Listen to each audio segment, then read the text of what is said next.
Avengers! Assemble. Hello everyone, and welcome back to Excelsior, the world's #1 Marvel's Avengers podcast. I'm your director, Christian Buckley, joined as always by the Apex legend, Jack Martin. Excelsior, Christian. Man, we have been doing this for over a year. Yeah. That's crazy. Ain't it wild? Yeah. We were talking about this pre-show. It feels like this game is older than a year. Just because of the roller coaster of emotions we've been through with this game. Both the good and the bad. Yeah, it has been quite a long year. You know, I don't think releasing at the tail end of the first year of a pandemic, of a multi-year pandemic, helped the game that much because, you know, I hear people say, oh, we're closer to 2024 than we are 2019. And it's like, bro, what? What are you talking about? Like, are you sure about that? But yeah, this game right now is celebrating its 1 year anniversary. We will go over everything that entails from this week's War Table blog, as well as some updates on the future of the game, very ambiguous updates, and of course, new episode of What If in the back end of the show. But Jack, how you doing? Any Marvel stuff going on in your life recently? I'm doing well. In terms of Marvel stuff, nothing except the anticipation of Shang-Chi, which I'm very excited for. Like, I was excited for Black Widow in a way that I was mostly anticipating the return to the movie theater, but this one is more so looking forward to like a nice solo Marvel movie, which we got with Black Widow, but this is like, you know, No strings, and this is the first time we've seen a character, so it's very fresh and very exciting. So that's what I'm particularly looking forward to. But how are you doing? I'm doing good, you know, just the fall work stuff's been a little busy, but I think I'm right there with you with Shang-Chi. Like, we've talked about it this entire year, basically, with some worry, some wonder if Disney would push it or what they would do for release, but I got tickets booked. I am prepared, mask up, theater, early in the day, very excited. We will have a dedicated Shang-Chi review episode, like, significantly ahead of time of next week's normal Saturday episode, so you can look forward to our thoughts on the movie then, because this episode is out after the movie premieres, but time-wise, we haven't seen it yet, because it is Thursday, so. Yep. Yeah, I'm seeing it Sunday. Nice, yeah. So that'll be good. Day before Labor Day. Man, long weekend coming up, huh? Yeah. You gonna play some Avengers? No. I don't think so. I don't think I'm going to be playing it. Spend the final, potentially nice, long weekend of the year. You're going to be playing Avengers more. Yeah, although like I do want to get back into it. I need Same. to be getting my Black Panther challenge card back up, because I haven't touched it since the launch of the expansion, which we talked about last week. Might be saying something, but I do want to hop back in at some point. I'm right there with you. And I think right now, for the year anniversary, there's enough reason to hop back in sooner than later, because let's kick off with Fury's report this week, the 53rd War Table blog. This week, they're focusing on the celebration of Avengers' 1 year anniversary. There's an event going on from September 2nd to September 16th. Brings with it a new mission chain, with the reward being a very, very cool animated nameplate. And the requirements for completing this chain is just beating all the story stuff, which is interesting. Really? Like, I thought it was getting characters to level 50. I think you need one character at 50. Okay. Or 5150, I forget. You need one character maxed out to at least the skill level cap. Right. And then completion of the story quests. So, like, I think I should just have this next time I sign in. I'm pretty sure. I think you should too. Most listeners, I imagine, if you've been listening to the show since the game launched, you probably have it too if you log in today. But yeah, I would say the majority of people do, because I did get a chance to just browse the marketplace and look at stuff today. And for every character except for Black Panther, they had the nameplate unlocked. But since my Black Panther is not level 50, I still have to work to get that unlocked for his character. Not that I'll use this nameplate, but I do think it's very cool. Like, we have talked about some of the worse animated nameplates, which are just like sparks on the left or right of the screen. Yeah. This is like a full-on GIF of really cool animated, stylized Avengers like team up, and I think it's a really cool free item. So yeah, kudos to them for doing that. Yeah. Did you ever see like the MCU Phase 1 Blu-ray collection that came in like the briefcase? Did you ever see that? I think so. Because that came with some like minimalist. It was like shadow art for the like each movie cover, but seeing this animated nameplate, it is, I would say it is minimalist, and it reminded me of that, of like, hey, very simple, not a lot of depth to the characters, not a lot of texture to them, but it is very vibrant, very artistic, and in a very cool way translates from one Avenger to the next. And I think it's a cool celebration for the vets for year one. Again, it's not that hard to earn this nameplate, so most people will probably get it, but it is a cool celebration of 1 year of Avengers, I think. I'm looking at the briefcase Mm-hmm. That you mentioned. Mm-hmm. Very cool. Oh, yeah. That, I think you're spot on with the comparisons. Minimalist, just cool looking art. Yeah, I wanted that briefcase real bad, and I was like, I bet they're going to do one of these for every phase. They have never done that again, I don't think. Yeah, I know there are region-specific collections. Mm-hmm. Like, I'm a casual Blu-ray collector. I like having Blu-rays. I haven't really been collecting Blu-rays in quite some time. Yeah, but I do want to own all the MC movies on Blu-ray, despite them just, being on Disney Plus. I think it's cool to just have that. I remember like specific regions have certain collections, and for like the phases. I don't know if there's like an official one. I remember there was supposed to be like an Infinity Saga collection that is probably hundreds, if not more. Yeah. So. Well, if you want to celebrate without spending money, you can continue to check out the event that they got going on. They did say that every day, like every day, not just 3 times a week, not just once a week, every single day you'll be able to run a priority mission for an exotic upon completion. Unclear if this is per account or per character, but cranking up that exotic drop rate is very, very nice, because a priority mission, Jack, you barely even did them because they were so insignificant, and now you do one, you're going to get an exotic out of it. So yeah, that's good stuff. Very generous. Do you think that is enough to get you to play on your long weekend? Maybe. Probably not the long weekend, because I'm doing stuff this weekend. Right. But yeah. next week, maybe if there's a Red Sox game on. I love playing video games while I have Red Sox on in the background. Mm-hmm. So the Sox are on, and I got some time. That's a great like grindy, don't pay attention to it sort of game. Sure. Yeah. So yeah, maybe next week. Yeah. And in the meantime, while you are doing those missions, be on the lookout for the Cargo Runner, the Loot Goblin, basically. The Synthoid that glows gold and has a very, very strong overshield. But if you beat it, it spews out all this kind of whack, weak, useless gear. But resources also that I'm sure are used for something. So they have an updated to 50% chance of spawning for every mission you run in this event, which is cool, It's like, hey, it's an anniversary. You're just going to give us some stuff? Sounds good with me. Yeah. And when it comes to giving out stuff, like, I remember at launch last year, they were giving out stuff left and right. Remember we were getting, like, all these credit packs and units and all these things?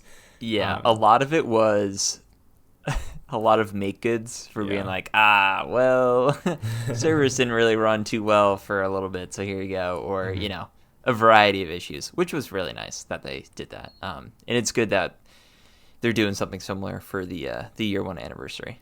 Yeah, so if you log in on the marketplace, you'll see loads of bundles. We'll get to some of them in a moment, but the free ones for the anniversary includes a new Black Panther nameplate. You get 2 2-hour hero catalysts and 2 2-hour fragment collector boosters. I don't know what they're called, but I have no idea what they do either. So I think the fragment boosters now are like if you pick up, say, resources in the Wakanda jungle, and let's say normally it'd be like 100 resources you pick up. Now it's double that, so like you'll pick up 200 resources. now, do we think this works on upgrade modules? Ooh, I'm gonna say no. I think it's probably the ones that you find like in the forest and stuff. Yeah, I'm with you. That would be too good, you know. Yeah, like if they do that, that's cool. But Mhm. the realist in me thinks it's kind of the more useless ones. Yeah, which is still worth something. But Sure. remember also back to pre-launch, all these memories of the launch of this game, Jack. The PlayStation Advantage that was flexed, the term coined by Imran Khan, I believe, last year. PlayStation Plus was supposedly going to get frequent character packs and stuff for this game. Mm-hmm. I think we have our now third PlayStation Plus pack in year one. A Black Panther pack that comes with some units, like the dumb currency, and a nice looking blue and silver Black Panther suit. What do you think of this one? Very cool. Is this on the War Table blog? Because I don't think I've seen this one. It is not. PlayStation tweeted it out. I believe I sent it to our mutual friend Kevin Diaz. He's a big fan of blue. I will send you the tweet. I have it right here. I'm sending it your way via text. Okay, But excellent. as Kevin being someone who loves blue, like of anything, he was a big fan of this Black Panther suit. Very cool. Also a big fan of blue, so I do appreciate that. I stand by my statement that I think Black Panther has like the best suits in this game already, which is really cool. Oh yeah, I'm seeing it right here. That's a nice looking suit, honestly. And it's free if you have PS Plus. I think that's honestly, the nameplate's really getting me. I'm looking at it here. It's very teal inspired. It looks like they cut off a speech bubble from a comic book. Do you see that? Yeah, that's so That funny. is 100% like, oh man, we can't cut this out. I guess we'll leave the top of the speech bubble in. Even still, cool looking stuff. I think that's a really good PlayStation Plus bundle for sure. Yeah, I'd say it's one of the better ones so far. I think Hawkeye got one at some point, and I know Kamala got one at first. I liked Kamala's, but seeing just this pack, like you said, the nameplate and the color and the detail on his suit looks very, very nice. Yeah, But it's good stuff. when it comes to the marketplace and Black Panther, if you somehow still have currency that you've earned, I got to work my way back up there. You can now buy another MCU skin sooner than expected. Jack, what can we get our hands on this week? Christian, we have the Black Panther skin from the Black Panther standalone movie. Now, I think we both agree this looks pretty great. But how upset are you that you didn't get your Civil War Black Panther? Very. Listen, I would be very tempted and honestly probably would have bought this already if I had enough credits. Because I have 400 left after I bought T'Challa's challenge card. And like you, I have not been able to find the time to get back in and earn that sweet blue coin back yet, you know? So maybe my thought process is by the time I have enough, maybe then they will get the Civil War suit in there like we got 2 Captain America suits. That would be nice. I love... So, like, this one is a much more, like, sleek looking sort of outfit, and from my recollection, Civil War is a little more chunky. Yeah. So is that what you're sort of looking for, the more, like, beefy Black Panther looking skin? Honestly, it's mainly the helmet, I think. Like, the helmet of the Civil War Black Panther outfit, I love, because it seems very practical, right? Like, it looks very, very useful as battle armor.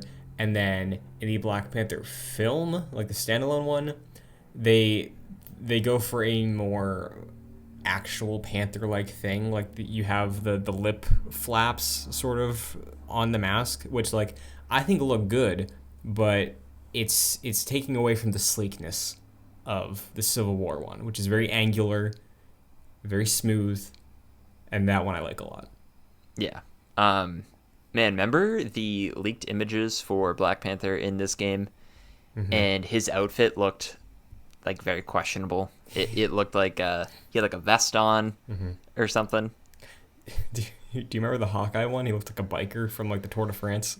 Yeah, yeah. Man, I wonder what happened to those. Like, I was looking for that Black Panther one, maybe in like the alternate costumes. I don't think I found anything that looked similar. Yeah, it has to have been like scrapped concept art, right? Yeah, must have been. Well, there are a few other things you can pick up in the shop this week. Do you think you're gonna pick up this one, the MC skin? No, I'm still at the point where I'm not really playing Black Panther all too much. Sure. So I'm trying to be a little bit more wiser about my purchases here with the credits I have. I want to use them for characters that I'll actually play. Right. So I'm probably gonna not go for this one. Smart choice. Other stuff in the marketplace this week, there are tons of bundles. I believe they're calling some of them flashback bundles. You can get some skin packs for like Thor. There's a Captain America one. There's one that has the whole team. And we do have the next wave for the Gamma Poisoning team skin set. I believe it's Cap, Widow, Tony, and Hawkeye, thank you. Yeah. They still look like they're sick. I think it's hilarious. Yeah. We have to talk about Christian. We gotta talk about the Iron Man skin that is free in the shop this week. Ooh, I think I missed this. What is it? Oh my god. It is Iron Man's Iron Alloy outfit. Yeah. Now, to describe this for anyone listening, it is as though someone said, "Hey, kindergartner, here is a coloring book of Iron Man. Here's this page. I want you to just go nuts." And that's what they used for the inspiration of this. It's free. It is very gaudy, and it is beautiful. It's like red, white, and blue, just like all over the place. Yeah, it's and like the saturation's at like 100. You think red, white, and blue you could probably make work. It's literally the worst combination of those colors I have seen in my life. Like, it's so ridiculous. There's like way too much white. I believe you that there's blue on it, but for memory, I cannot think of where it is. It's like he looks like, I don't even know, like a Voltron or something, and I don't even know what that is. You know, like, he looks weird. Yeah, it's really. I'm glad it's free. Yeah, and, yeah. I don't know. I'd be very interested to see what people like, who would actually, spend credits on this. Oh my god, I'm looking at it again. It's ridiculous. Like, imagine from his feet to his thighs are like all blue, and above that is like all red to his shoulders, and then it's all white up there. It looks like a knockoff action figure of Iron Man. Sure, I can see but that. His name would be like Iron Guy, or like Steel Boy. Yeah. Oh man, you nailed it. That's perfect. So when it comes to the shop this week, I'd say it's good, but it's carried by the Black Panther skin, like obviously, right? Yeah, and Iron Man's Iron Alloy skin. Oh, of course. So yeah, hopefully next week we'll see some interesting stuff. But why don't we get into some updates, specifically with eyes on next week.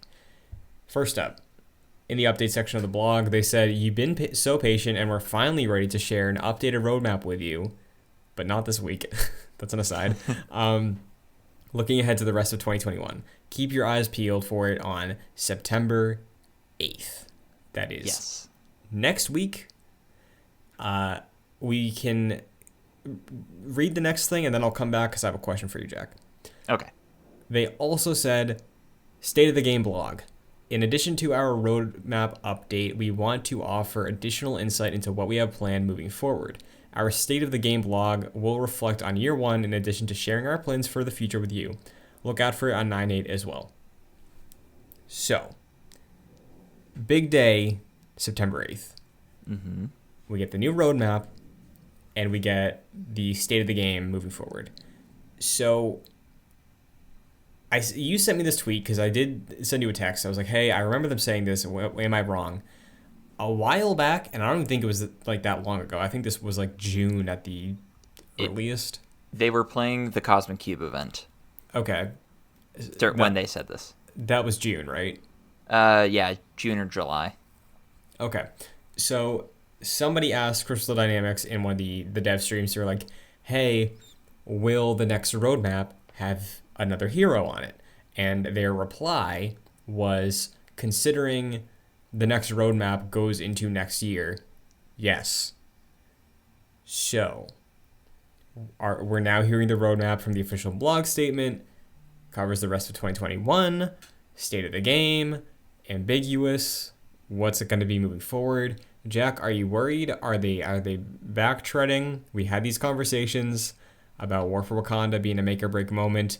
This is also bleeding into Stark realities. What is your immediate vibe when you see these words, this date, this attitude?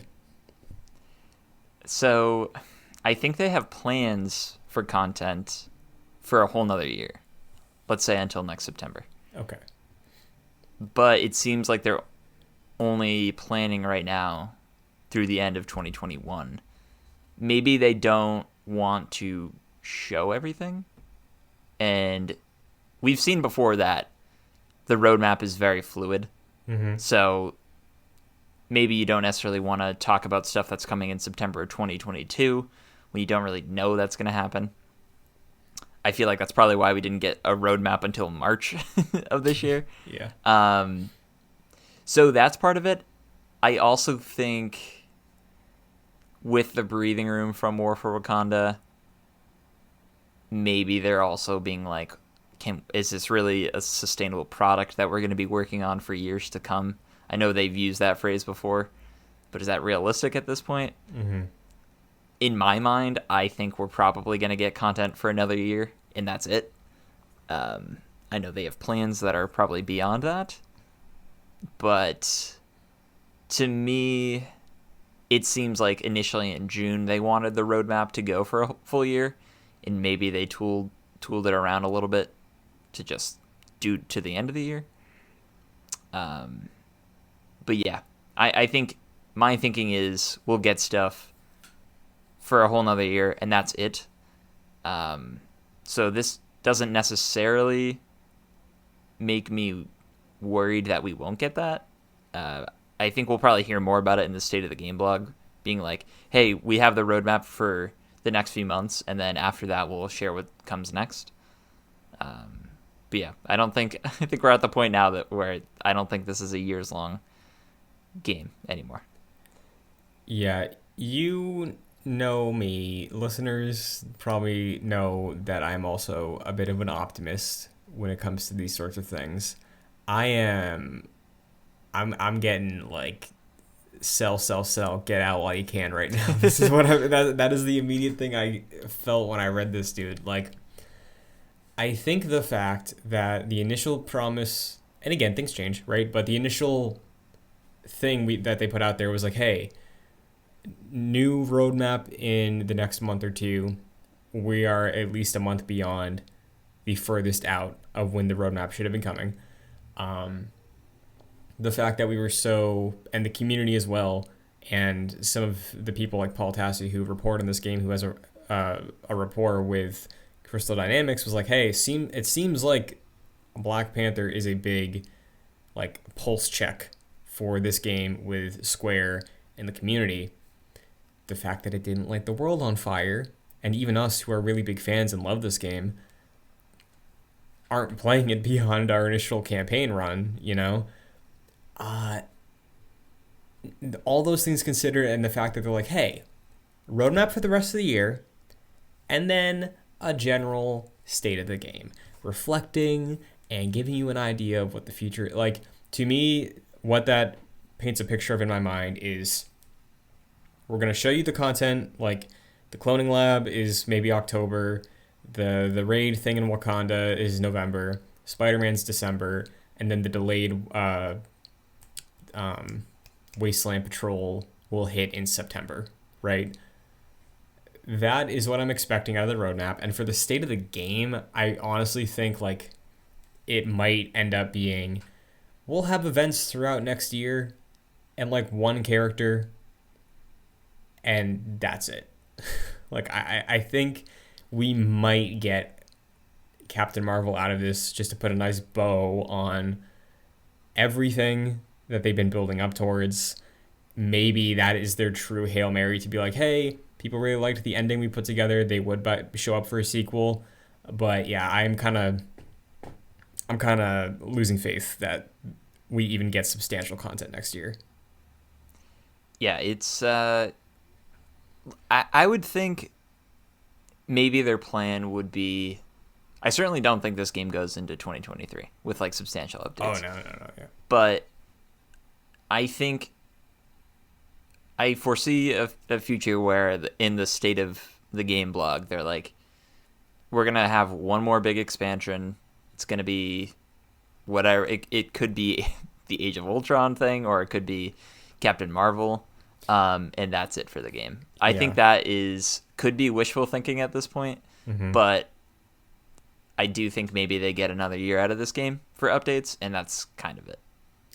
Yeah, I think, and I said no substantial content. Like, obviously, a new hero would most likely be substantial, but I'm talking like in the scope of a full year for this game. I wouldn't say one hero with a 4 to 5 hour story thing is substantial, I guess, for what this game set out to be.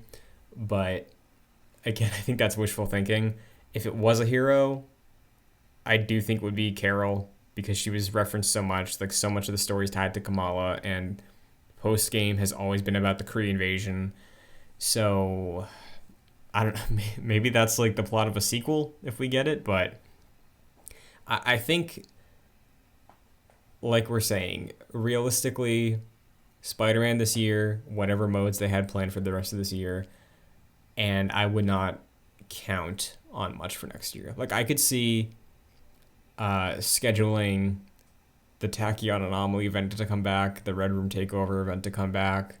All the events we've had so far this year, I could see replicated next year, in addition to maybe a power level cap increase. But yeah, man, I'm kind of thinking the game's kind of done right now. I'm fully on board the sequel train. Fully Sure. on board. And I had been since the Gear 2.0 was kind of scrapped in a lot of ways. And now that we kind of know what the expansions mean for this game, in my opinion, they don't really mean all that much. Yeah. I'm kind of at the point now where if they come out next week and they're like, we have some things for the future planned, but then our support for this game is kind of over and we're moving on to new projects, then I fully support that. Yeah. I could also see a move that's like, just for the general state of the game blog, be like, hey, so in 2022, we're going free to play. I could see that be also the other avenue they go with this. And if they announced that, I could very well see them be like, we have like a couple things planned for next year. We're going free to play. The expansions for next year will be paid. The heroes and whatever campaign they bring. So if they were to announce free to play, I think that would honestly make me feel more hopeful about what content we would get next year. If the game maintains its current model and everything, I truly think that substantial, exciting stuff ends December 2021, which is bonkers considering the final thing will probably end up being Spider-Man, an exclusive character to only one console. It's funny how there are so many threads right now, like to continue the story, and I'm not very confident that any of them will be resolved. Yeah, which is a bummer because a lot of them are really exciting, right? Yeah, totally. Like everything with the Age of Roy Tron and whatever Monica's up to, like the Kree invasion, there's exciting avenues you can go. But yeah, like, do you think it's likely, or what's the percentage chance we open up that blog and they announce that it's free to play next year? I think that more so than like the Black Panther expansion or the expansion next year is like the Hail Mary model, where Sure. they're like, look, Black Panther really didn't do the numbers we were thinking it was going to do. So we are opening up to free to play in an attempt to regain the numbers, or just gain the numbers that we always wanted for this game, and just Mm-hmm. have a stable player base. And that way we could support the game with paid expansions later on. I don't think that's out of the realm of possibility. Um, my thinking is that the support for this game is just dropped next year. Can see free to play happen, but I don't know. I don't know how like Square works or how Crystal Dynamics' relationship with them is, but I have a feeling that Square is just like, no, we don't need to invest any more resources into this game at this point. It's not really doing much for us. So Yeah, that's it. because specifically what you bring up with like the relationship with Square, I think is interesting because look at the reception to Guardians of the Galaxy, right? A game that, from yours and I's perspective, looks way better than Avengers ever did pre-release, right? And Oh, yeah. then the entire internet is still lumping it in with this Crystal Dynamics Avengers game, which I don't think is fair to either game, honestly, but is it warranted? Maybe. I don't know. Like, obviously not the hate or anything like that, but the skepticism, I think, for sure. And if Square has a future working with Marvel, which I imagine they will because they've had a partnership with Disney since Kingdom Hearts 1 came out, like, I think they will probably want to minimize that bad image as soon as possible, right? Well, it's funny because the marketing and direction for Guardians of the Galaxy is like the polar opposite of this game. Yeah. And that's kind of like the push. I remember like the first week or so after the announcement of that was focused on how different it was from Marvel's Avengers. Like there's no microtransactions. You can earn all of the costumes. Even the pre-order bonus stuff is earnable at some point or another. It's single player only. There's no multiplayer aspect or anything. Like they purposely marketed that game as an antithesis to Marvel's Avengers, and it's kind of saying something. So, like, obviously, it would be nice to have a game that differs from that, like in terms of like a free to play model. Like you can have your cake and eat it too with a single player and a free to play game. Mm-hmm. But I don't know. Public perception about this game has been low since it revealed in 2019. And it's, or was it even before that? Anyways, it's still, it has its fans like us, but I feel like the general public, this game is kind of, not perceived very well. And there's a lot that goes into that. So I don't know. I feel like this game's support will probably end in 2022, whether that's at the beginning of the year or the end of the year. That's what I'm thinking. Yeah, and because even then, like, look at how hard they've been pushing Guardians as like the anti-Marvel's Avengers, and that's still not enough. Like people are still comparing it and lumping it in with that, and it's weird too. This is a completely separate thing we don't have to get into, but like I feel like Guardians has not been marketing at all, and it comes out next month. Like really weird, right? So I don't Yeah, know there's like a if few trailers here and there, but that's it.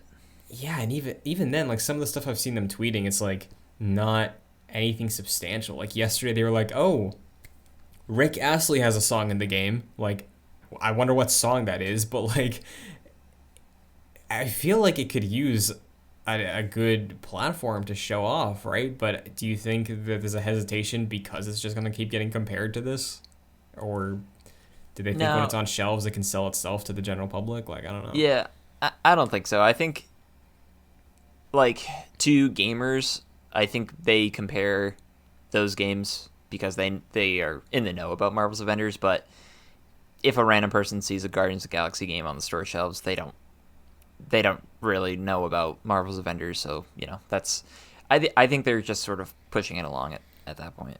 Sure. But yeah, that's a good point. I haven't really seen a whole lot about Guardians, despite me being very excited for that next year or next month. Hell yeah, I'm very excited to play that, but I don't know. Very curious. Next week, we'll be recording after the blog is up there, so I'm sure we will have either a funeral or a celebration for Marvel's Avengers next recording. But Packing my black tie either way. Yeah. Any final thoughts on the state of the game or what they could be revealing next week before we move on? I think we get... So, I don't know if we have this on the doc, but there's... And you mentioned this. There's a PlayStation reveal... Or a PlayStation showcase next week. Sure. It's 40 minutes. They're going to be talking about... Sounds like they're talking about bigger games. Mm-hmm. You mentioned off air the possibility of Spider-Man showing up at that. I think that's an interesting take. I think that's entirely possible. This blog comes out a day before that, so I can see maybe like images or dates or sort of soft confirmations in the blog, and then maybe they say tune in tomorrow at Sony's showcase for footage of Spider-Man. Something like that. Yeah. Man, I think it's very funny. I've had this thought since I said this to you, like that I think Spider-Man won't be here.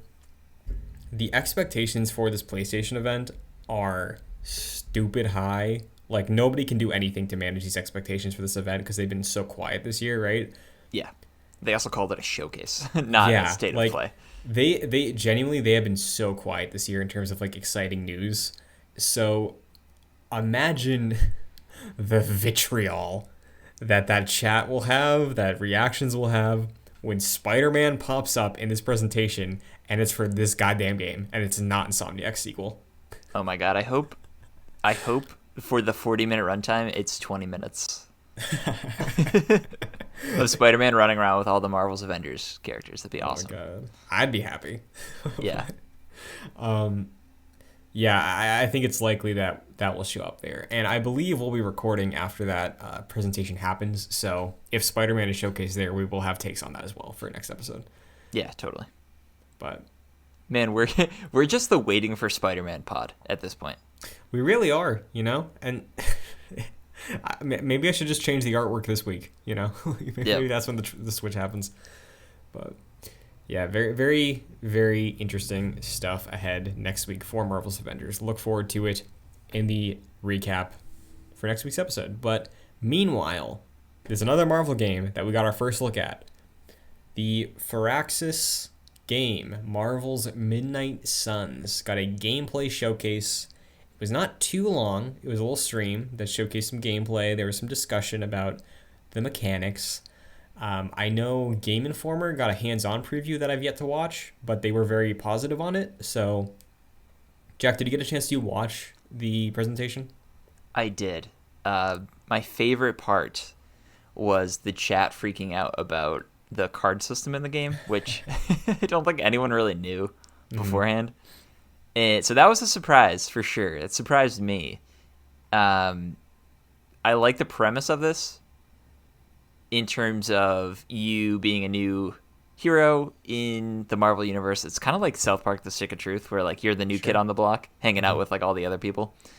So yeah, you're a new character. You just hang out with all these different Marvel characters, and you can like kind of reminds me of Hades in a way too, where you like increase your like bond level with them, and that affects gameplay in a positive way.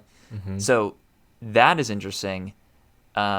Some of the cons for this for me, I don't like the darker side of Marvel, which this most definitely is. Yeah, I don't like magic and stuff like that. We'll talk about the What If episode later, but not a fan of that. I like the bright and cheery, and I don't like the mythical aspect of Marvel, so not the biggest fan of that, but I can get over that. I'm also not super sold on the card system.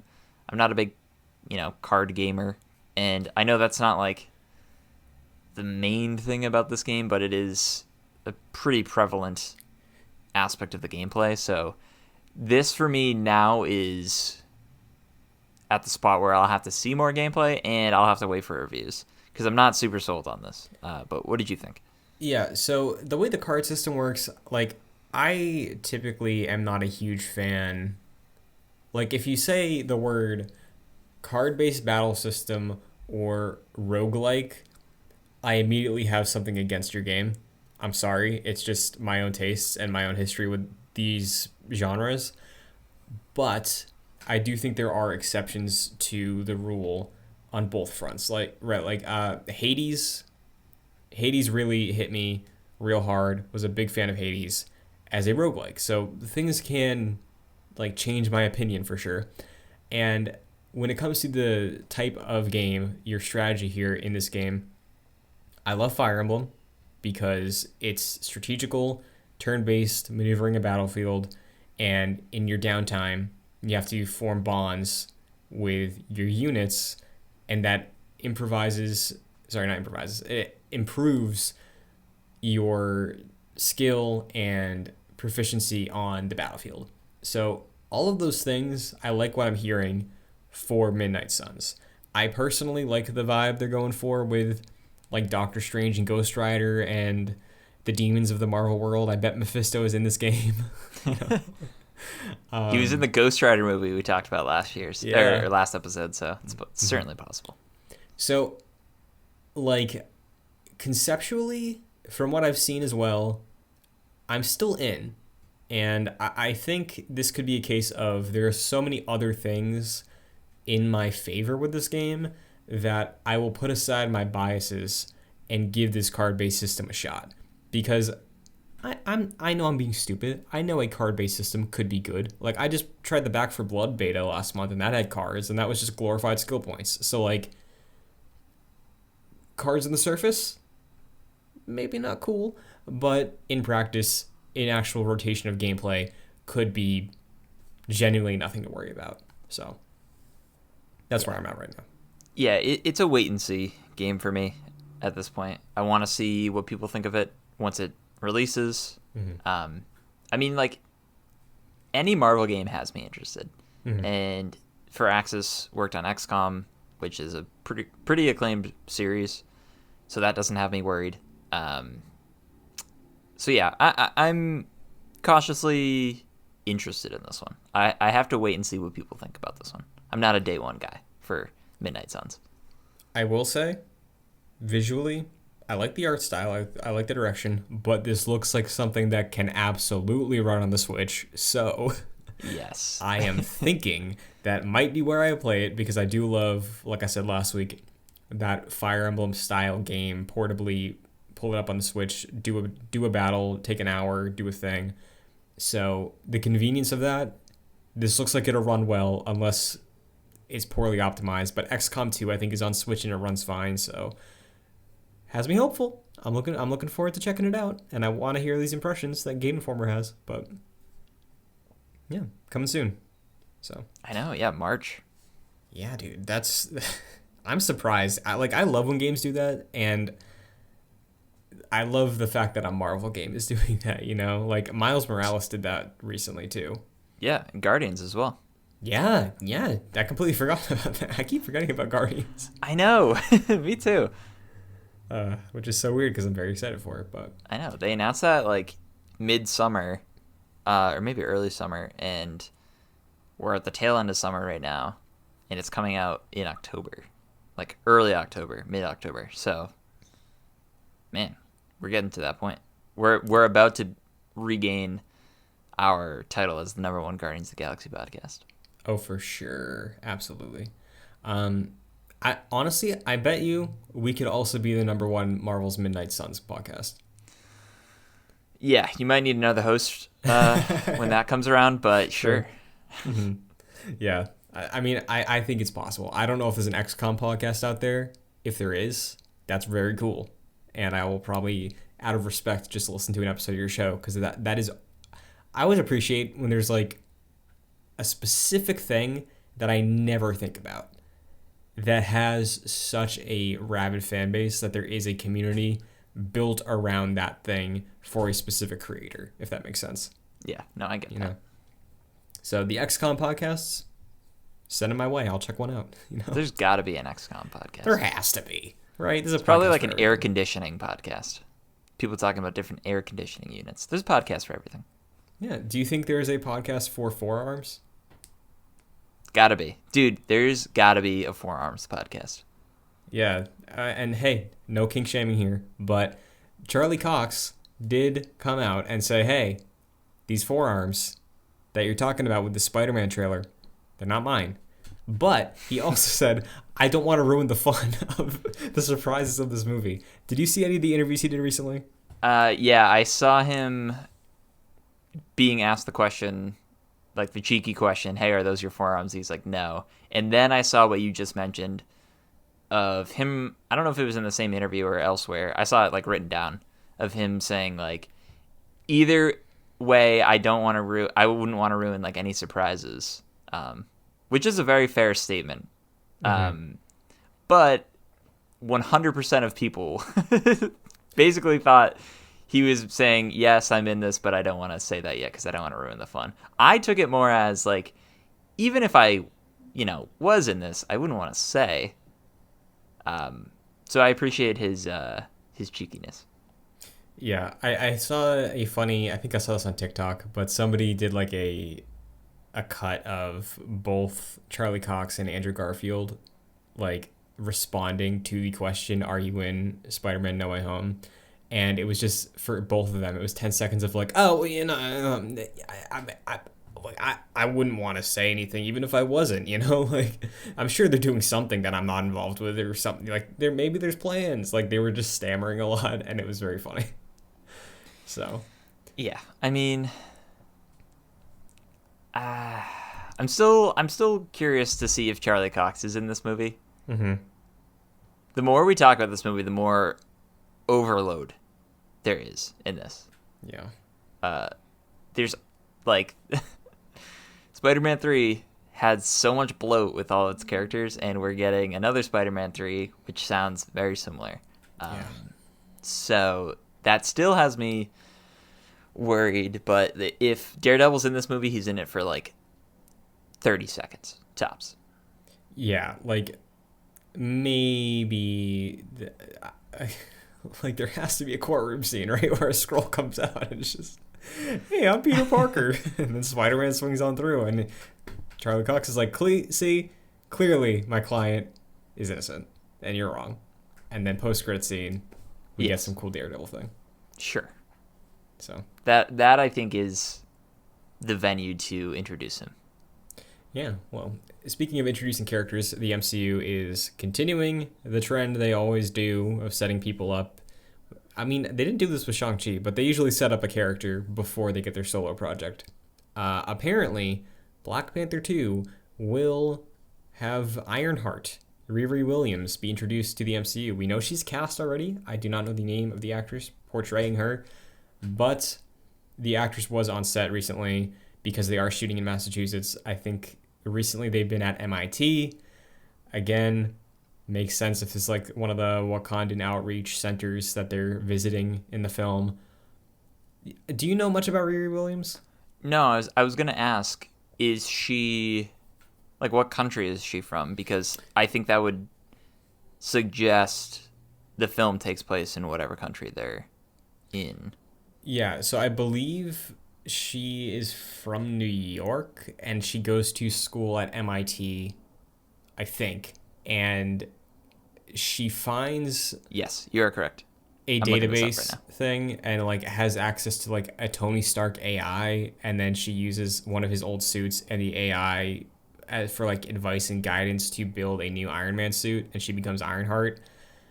I think that is her origin, but I've seen some people also speculate that because we've kind of been there, done that with Iron Man, that potentially just the Wakandan Outreach Center and the Wakandan tech could be more in line with the MCU's origins for Riri Williams, right? Because we, like I said, we've had the Iron Man mentor thing before. We've had that. So would you be cool with that? Yeah, I like the idea of Riri Williams being, I don't know anything about her character, but I think it would be really interesting to have someone like very tech savvy and very intelligent like go in to steal Tony's tech and like use it in however way she wants. I think that'd be really interesting. Yeah. So she will most likely be debuting in Black Panther 2 before her Disney Plus series. I think she's getting a show, not a film. But... Yeah, I think you're right. So look forward to that. But speaking of Black Panther, this was a report that came out this week that Letitia Wright has signed a multi-film contract to return as Shuri. Do you think this means that she is the new Black Panther? Oh man, I really just don't even know how they're gonna deal. I'm not sure. It could be. She could be the new Black Panther. I remember her like saying some questionable things about, was it COVID that she was talking about? It was COVID stuff, and then the vaccine was like questionable of like, is she a little justified with the history of vaccinations in this country? Sure. Maybe, but the same video she shared was also like heavy anti-trans, so it was like, right, yeah. Okay, you had a little bit of leeway, and then it's gone. Like, I think that was the case with her. Yeah, I think Marvel quickly was like, hey, don't say anything anymore. Yeah. Like, literally don't say anything. So, I mean, we saw what happened with, what's her name? Yeah. Of course I'm forgetting. From The Mandalorian. Right, yeah, that person. As her name should be, because I genuinely don't remember, but that's, how... That's how history will remember her.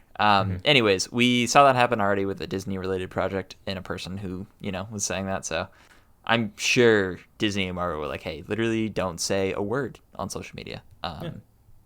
So, yeah, there you go. But, I don't know if she's the next Black Panther. I think that's the logical step to take. But I feel like there's a lot of avenues. I feel like it could be Okoye. Or any I mean, I would like that a lot. Same. Yeah. So I'm not sure.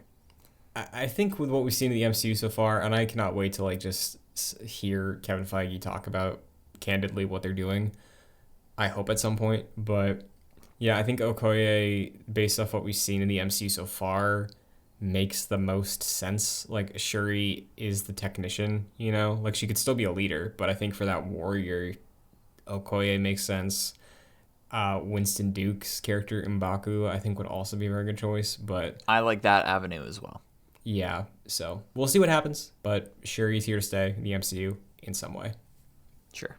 This is interesting because I remember Kevin Feige was like, "Hey, we're no longer doing multi-film contracts anymore for actors." So I'm sure it's a case-by-case situation. And maybe he was referring to more like main characters, like, hey, Anthony Mackie's is doing like a film by film, project by project basis, because he is the new Captain America, and we don't want to tie him down to, 5-10 years more of this if he doesn't want to do that. So that's possible, but I'm sure this is fluid in between actors and different projects and things like that. Yeah, I think you're probably right because like look at I was going to call him Elrond. What's his name? Yeah, I don't... Let's go with Elrond. I know who you're talking about.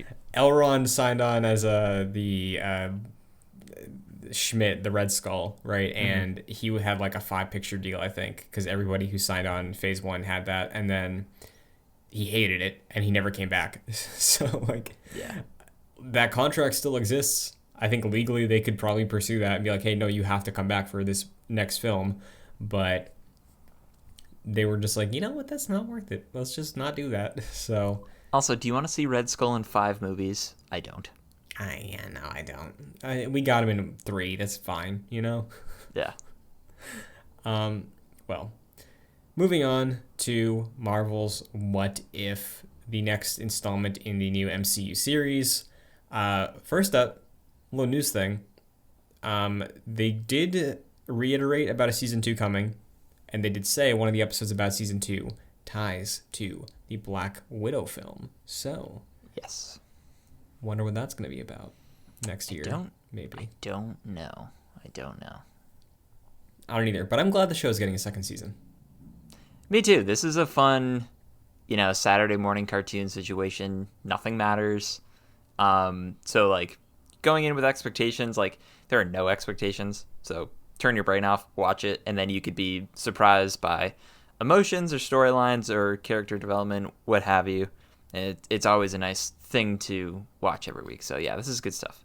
Sure. So this week's episode is What If Doctor Strange Lost His Heart instead of his hands? I forget if that was the full title, but Yes. general impressions. I think I know where you're going with this, but what did you think of this episode? Are you surprised that this is not my favorite episode? Kind of, but I set my expectations when I heard you mention you didn't like magic like 20 minutes ago. Yeah. Well, I do not like Doctor Strange, the film. And this takes place around the same time as that film. And it's like a what if, scenario based off that. So they already lost me there. But I will say I do like all of the aspects with Christine and Doctor Strange's relationship and him trying to alter time to keep that in place. I think that's really interesting. The first half of this episode is heart-wrenching in a way, and I loved that.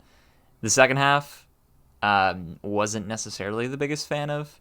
I always get to the point where once they introduce like all the underworld and like magic and that aspect of Marvel, they purposely don't explain it because I think they would think it's ridiculous.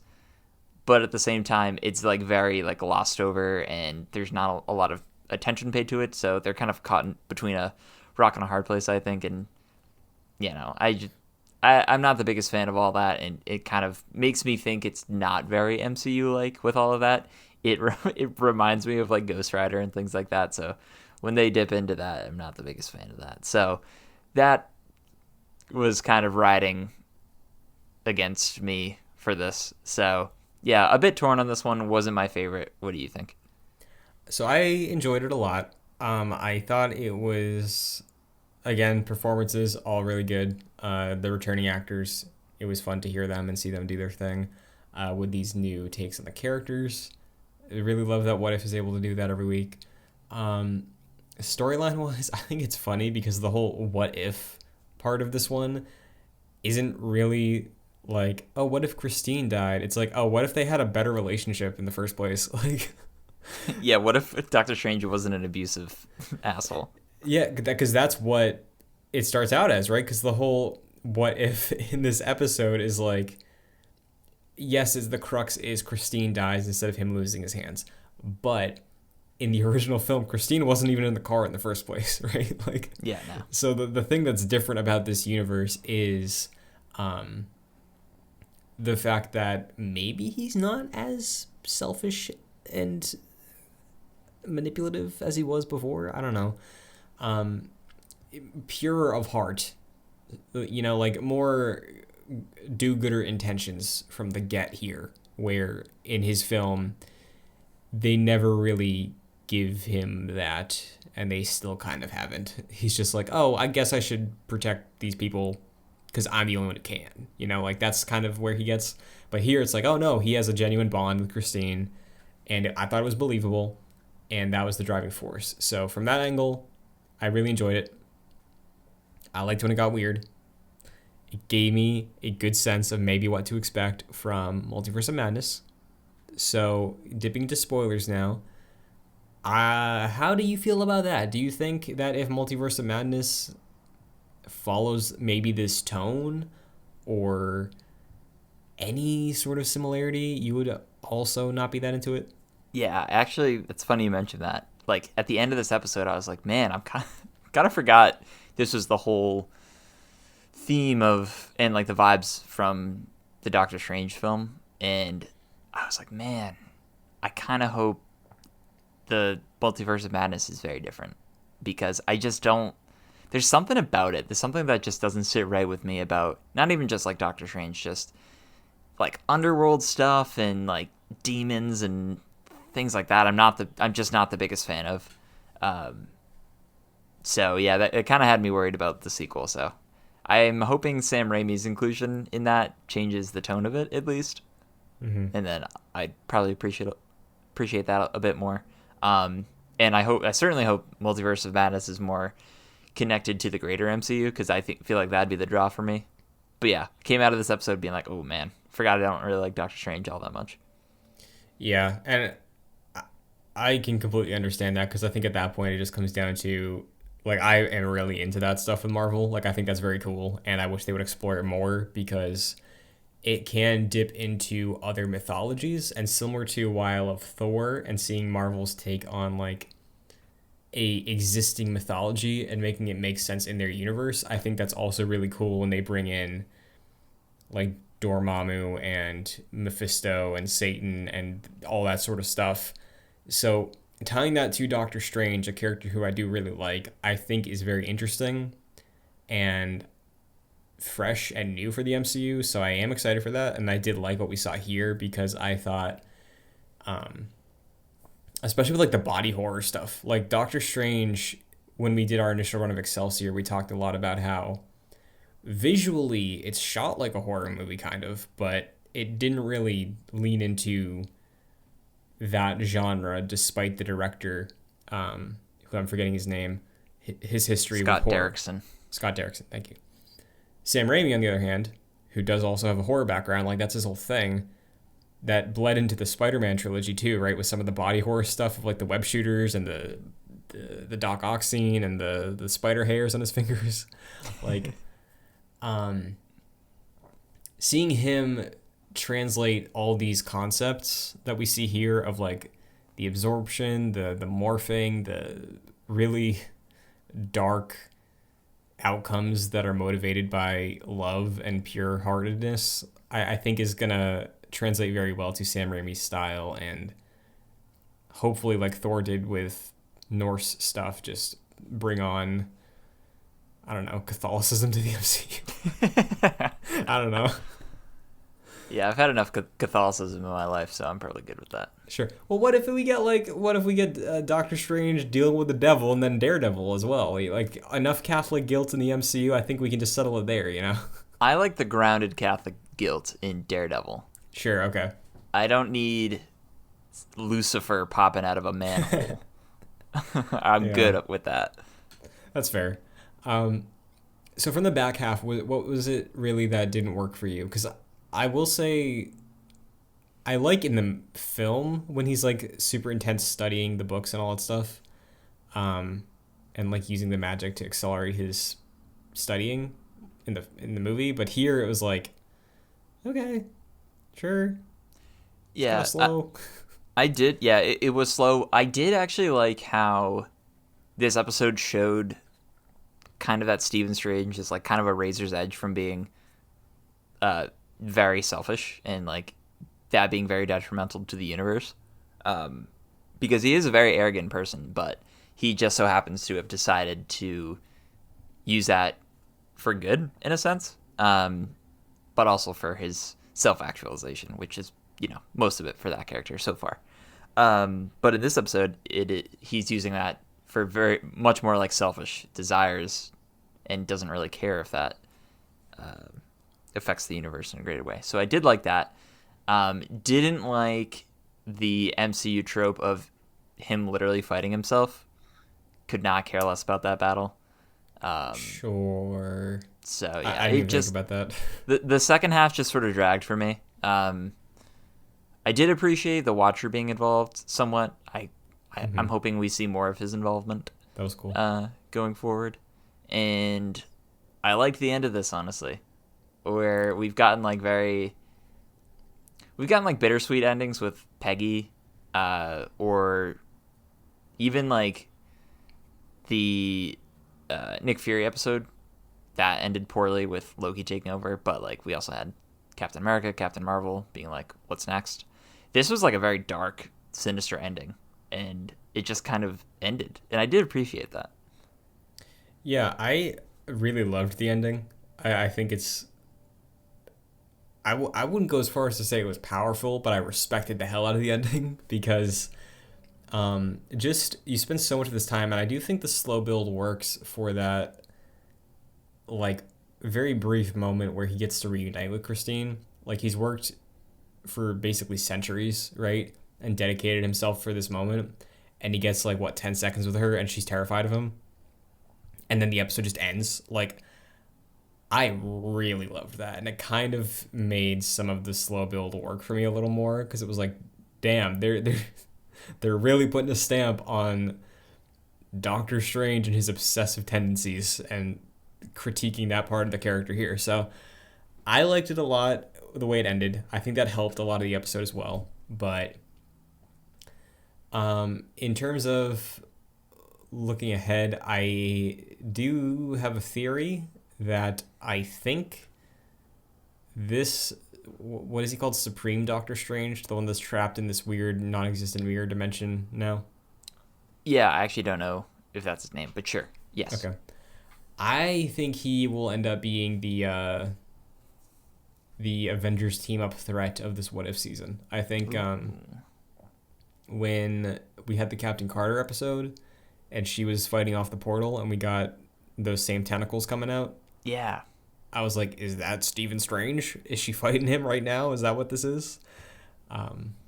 So I think we could be building to a point where that is sort of the tie, the big bad of this season is Doctor Strange. And I think that could be cool if that's where we're going. That's interesting. I'd say for a few of these episodes, they have ended bittersweet, with Peggy jumping forward, obviously, with Loki taking over at the end of Nick Fury's episode, and then Doctor Strange's universe like collapsing on itself. Mm-hmm. It seems like these all need to be like quote unquote fixed in a way. Like there's something wrong with them, maybe potentially. And the Watcher even said like I'd love to like help out or like interfere in a way, but that would mess up other universes. So it seems like that line was setting up the fact that he's interested in guiding universes more tangibly.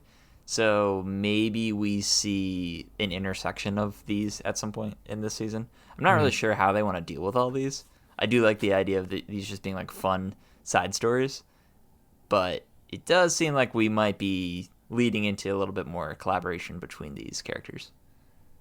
Yeah, and I think, that's something that Marvel does really well, of just like making their stuff connect. And if they do have this contained bubble of just literally anything we want to do as a concept, we can do it.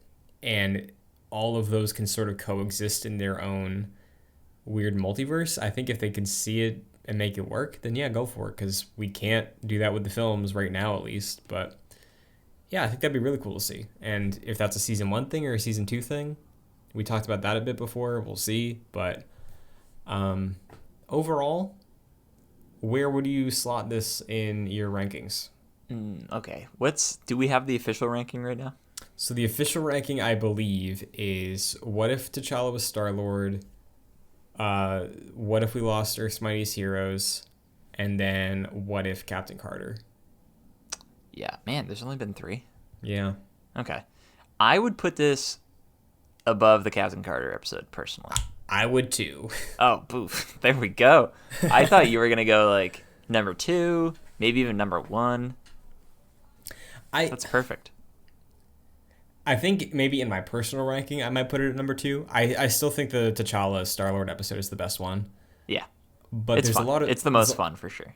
Absolutely. There's a lot of stuff I really like in this episode, and just looking at the MCU and what this could mean for the MCU, I am intrigued. It was like a nice little appetizer for Multiverse of Madness.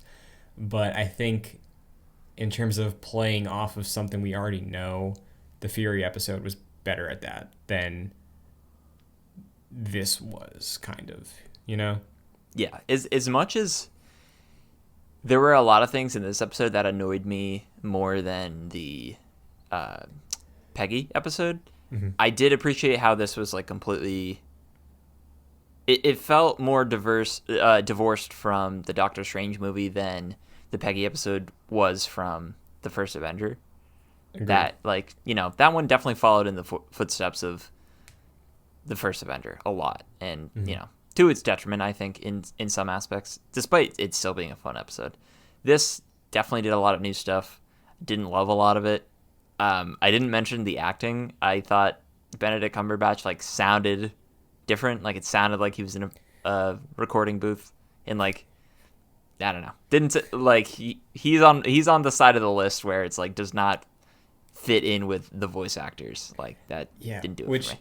surprised me because I watched it with Kayla and we missed like the first couple credits of this episode's cast, and I didn't see his name because I guess I was just not looking. And then a couple minutes in, she's like, "That's not Benedict Cumberbatch, is it?" I was like, "I think it is. Like, I'm pretty sure that's him," and it is. But yeah, so she definitely agrees with you, and it was definitely a little weird. I don't think it was as jarring as Sebastian Stan Oh was. God. But it surprised me because he has a history with like VO for doing Smog, right? Like that was a whole thing that he did on a soundstage. And I'm sure he did like voice recordings for it too. But yeah, definitely slightly different performance than typical Stephen Strange, right? Like the Yeah. what we all know and love in the MCU. But I think there are some projects that actors are like, all right, gotta bear down on this one. Yeah. And then there are these where it's like, hey man, we got you for a day. We need you to do, just power through this one. Not saying that that's how this happened, but I have a feeling that, for Sebastian Stan, certainly, they were like, hey man, we got you for a day. Just read these lines. Just straight up read them. I saw I think it was a tweet. It was like somebody did like a skit of Sebastian Stan walking into a booth like the person was acting hungover, sunglasses on. He was like, one take, and that was it. Yep. So, honestly, though, it's a very fun show. I'm glad that the fun is at least carrying over week to week, and I'm sure it will next week. Do we have any check on what we should expect for the next episode? I haven't looked anything up. I'm hoping for the Killmonger Iron Man episode. Yeah. I don't know when that will be, but that sounds like a fun one. How many more of these do we have? I have no idea. Is it like an 8 episode? I can check real quick. I was thinking like 8 or 9. I was kind of hoping for the zombies episode, like closer to Halloween time. But Same.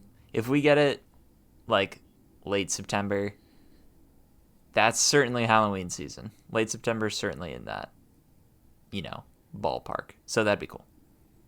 Yeah, I agree. According to it was just. Don't you hate when you go to look up an article and you see the little like preview on Google is like 2 words before the information you need, and then you click it, and then it's like, where the hell is this in the article? Yeah, dude, that's how they get you. That's how they get your clicks, man. I know. Originally, so it's 9 episodes. 9. Okay. So we're 3 in. 4 now. Okay. Oh, we're 4 down. Yes, you're right. Yeah, October Okay. we could do zombies, I think. Let's see. We could, right? Yeah. That's how math works. Well, let's see. 4 was on the 1st of September. 5 will be on the 8th of September. 6 is the 15th. 7th is the 22nd. Yeah, 8th is the 29th. And then 9th would be October 6th. So Perfect. we could do it. I feel like that is one of the more throwaway episodes, Yeah, that's the fun little cherry on top, That could be too. I feel like the last episode, if we're doing the team out route, will be that. Yeah, you're right. So let's schedule. Let's talk with the boys at Disney Plus, and let's schedule that zombie episode for September 29th. Ooh, here's a theory. It is all connected, right? Yep. We get our big team up September 29th, but because Supreme Doctor Strange is clearly too OP, we lose, and then the fallout of that entire event is just everybody's a zombie now. All right, sweet. And Peter Parker has to kill them with the zombie cape or the Doctor Strange cape. I forgot that Spider-Man was in this series. Yeah, dude. Dude, that's so exciting. Yeah, see, what if it's fun, Yeah, it is really fun. It is super fun. Has me equally excited about the concept of Star Wars Visions. which is like following yeah. a very similar aspect. Although I think that is like through the roof insane in the best possible way. Whereas this one is, following in, similar artistic styles throughout and things like that. But yeah, good stuff. I love the what if situations. Hell yeah. So we will see what next week's episode brings. Hopefully it's one of the ones we said. But Jack, until then, where can the Agents of Excelsior find you? Yes, you can follow me on social media at Fascinated Jack. What about you, Christian? You can follow me on Twitter, Twitch, and TikTok at Chun2D2, as well as youtube.com/joyclicks for the video version of Excelsior every Saturday, in the playlist for Excelsior alongside the playlists for all of the podcasts and shows we have on the channel, like Jedi Knights, Gamescast, and a variety of others. If you want to listen to us on audio services, you can check it out on Apple Podcast, Spotify, whatever service you choose. I will say, most of the listening base is on audio, so if you've never checked out the channel, maybe do that this week. Maybe give it a view, because soon-ish, I don't know if it's still going to be September 9th because of the recent unfolding of events, going to have a big Hall of Fame for video games celebration. Maybe a Marvel game shows up there. Maybe Jack and I, we each bring one. Who's to say? We don't know. But if you want to support us further, patreon.com/joyclicks at the $1 and $5 tiers. $5 tier will give you producer credit on this show and every show we do, like Aaron Easton and Charles Applin. So thank you very much. And that is this week's Excelsior. As a reminder, we will have a normal episode next week, but between this episode uploading and next episode uploading, Shang-Chi, full-blown review, full-blown ranking in the MCU from both of us. So look forward to that, probably early of this upcoming week. But yeah, that's going to do it. Any final words, Jack? Yeah, very quick expectations for Shang-Chi. Oh, sure, yeah. What tier do you think it fits in? Ooh, that's a good question. I think it has a chance of cracking maybe it could crack my top 10. Whoa. I'm excited. I have high expectations for this one, Jack. I'm also excited for this one. I'm thinking I'm starting at mid-tier, right? I don't think it's below that. I think this movie is going to be real good. I think this could be anywhere in like the 11 to the 15 spot, maybe. Okay. Yeah. 11 to 17, I'll say. 17, I have Iron Man 3. 11 is Guardians of the Galaxy Volume 2. So anywhere in between there. Okay. Right now, my number 10 is WandaVision. Okay. And I could maybe, like, as long as I have little complaints with the film, because I still have complaints about the end of WandaVision, right? Oh, sure. If Shang-Chi is just joyride, great action, really solid introduction to this new part of Marvel, new character, cool, hopefully set up for a sequel, I could maybe see it, at least for now, replace WandaVision as number 10. Yeah. We'll find out soon enough. We will. But that is a conversation for next week. So until then, Excelsior. Excelsior.